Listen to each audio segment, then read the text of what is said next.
Hello, everyone. I hope you're having a wonderful day. I'm Danielle with Danielle's Critters, and I'm here to talk to you a little bit about a day in the life of a reptile breeder.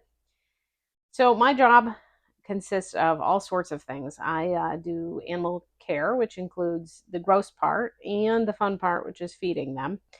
And I love both of them because they both involved in interacting with animals.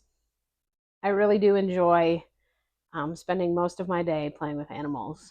However, there are some things about being a reptile breeder that I'm not that great at and that aren't nearly as fun. And one of them is actually getting animals listed online. So it is fun to take pictures of animals, but it is a pain to make sure that they're organized and make sure that those animals get listed online. So today I actually did a photo shoot with 8 animals that we'll be listing on Morph Market, and I thought I'd share it with you. And this isn't really an info commercial; it's just I wanted to show you the process, and I was also trying to kill two birds with one stone since I will be taking the pictures and posting them online. So first up, we have this beautiful banana and sheep male who I took outside and did photos with, and he actually enjoyed some time in the grass, and he really is a delight. So most ball pythons are can be a pain to feed. You've got to convince them that the mouse is or the rat's alive, and you've got to make sure it's hot enough. And they're just a lot harder to feed than corn snakes. Except this guy here, he'll eat just like my corn snakes, and it's I do really appreciate that.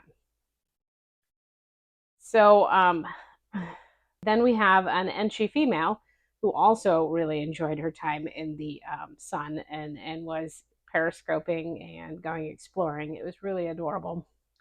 And she is also a great eater. So these are the first ball pythons I'll be listing, and they actually came from a buyout that I've talked about on this channel before. So we bought 19 snakes from a breeder.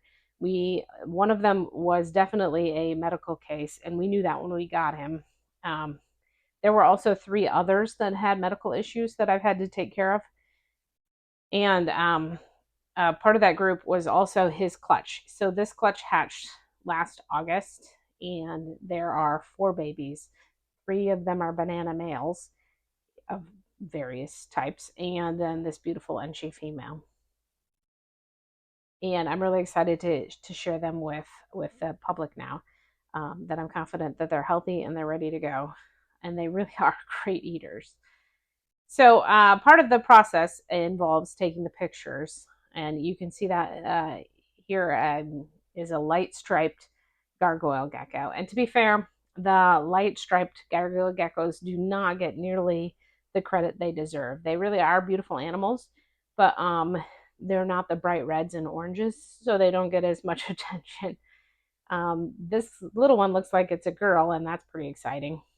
But so the first step is to take the pictures, but I also need to make sure that they're labeled. Historically, I would take a bunch of pictures of a bunch of animals, and then I wouldn't remember who was who. So and now I very careful to make sure that each animal is captioned with their number in the iPad when I take pictures.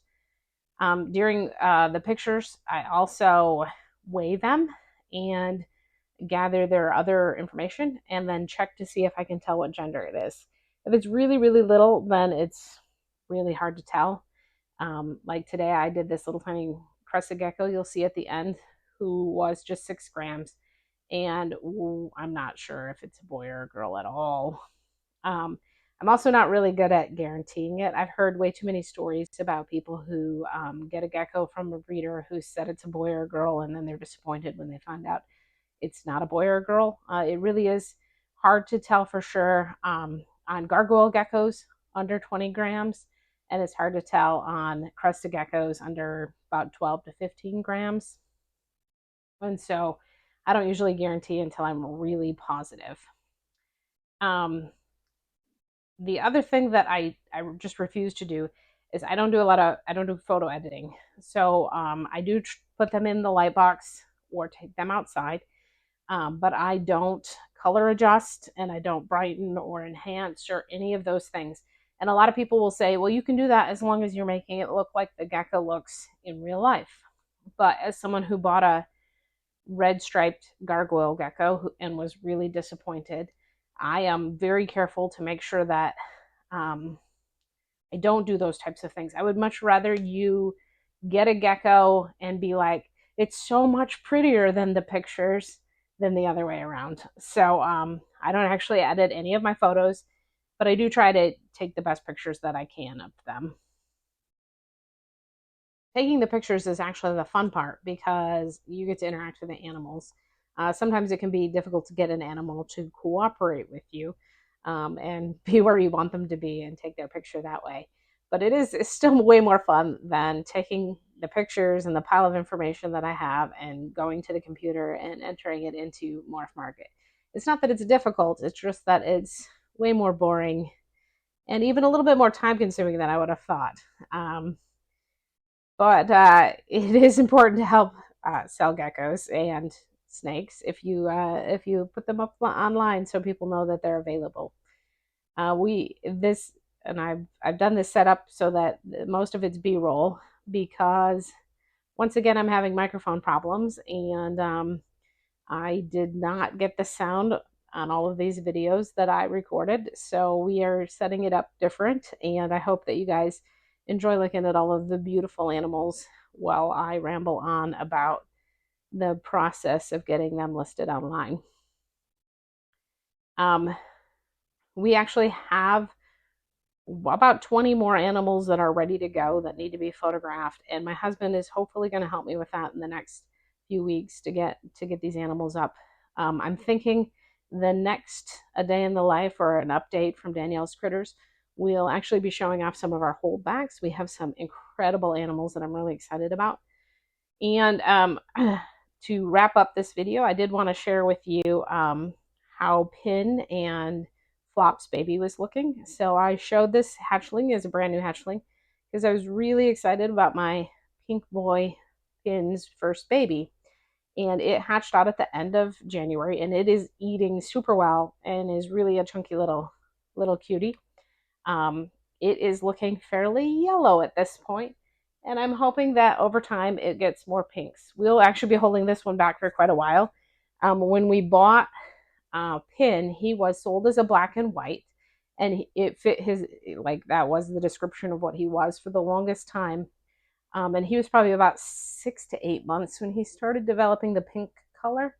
And now he is, of course, very gorgeous. And when I took him to shows, people really fell in love with him. I actually stopped taking him to shows because so many people wanted to buy him, and we really would like to produce more of those pink ones. So another exciting update is that we have 4 gargoyle gecko eggs in the incubator now. Speckle has continued to lay eggs all winter long, which is a little unusual, but she produced 2 eggs this month. And then Flop actually laid the first egg of, like, officially the season because she didn't lay any eggs all winter. Interestingly enough, the crested geckos are usually faster than the gargoyle geckos, but they have yet to produce any viable eggs yet. But Party's eggs from February hatched out, and they're super adorable little tiny geckos. We have so many exciting things coming. I really hope you guys are enjoying some of the content and that you would take a moment to subscribe, like this video, leave a comment, and come back for all of the awesome updates. I do hope that at least some of you are as excited as I am. We have successful pairings with several corn snakes, and a couple of hognose snakes, and a couple of ball pythons. So we should have several species this year that will be really exciting. Thank you, and I would love it if you would watch more content. Have a great day.